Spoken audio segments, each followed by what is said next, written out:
ঢাকায় ধানমন্ডি ৩২ এবং সুধা সদন এবং সারা দেশে শেখ মুজিবের স্মৃতি স্মারক, শেখ পরিবার এবং আওয়ামী লীগের নেতাদের বাড়িঘরে হামলা এবং ভাঙচুরের জন্য শেখ হাসিনাকে দায়ী করেছেন নেটিজেনরা।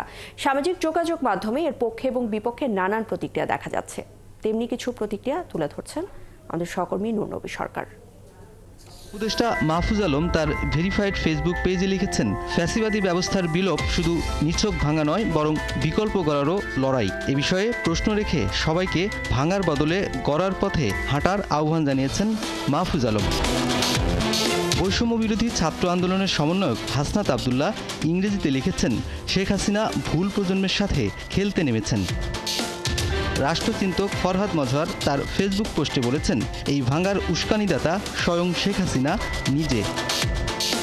অর্থনীতির শিক্ষক অধ্যাপক আনু মোহাম্মদ লিখেছেন, এভাবে ফ্যাসিবাদ দূর করা যায় না, বরং এতে ফ্যাসিবাদের পুনরুত্থান হয়। গণমাধ্যম ব্যক্তিত্ব আব্দুল নূর তুষার এস আলমের নাম উল্লেখ করে লিখেছেন, লুটপাটকারীদের বাড়ি কিন্তু ঠিকই অক্ষত আছে। নায়িকা পরিমণি, চিত্রনায়ক সাইমন সাদিকও ৩২-এর বাড়ি ভাঙার নিন্দা জানিয়ে পোস্ট দিয়েছেন। এদিকে সামাজিক যোগাযোগ মাধ্যম এক্সে পাকিস্তান ডিফেন্স নামের একটি পেজে বলা হয়েছে, বিশ্বাসঘাতকের ইতিহাস শেষ হয়েছে। এতে বলা হয়েছে, ওই বাড়িতে বসেই পাকিস্তান ভাঙার ষড়যন্ত্র করেছিল ভারত। যদিও এটি পাকিস্তান সেনাবাহিনী সংশ্লিষ্ট কোনো পেজ কিনা সেটি নিশ্চিত হওয়া যায়নি। নূর নবী সরকার, ৭১, ঢাকা।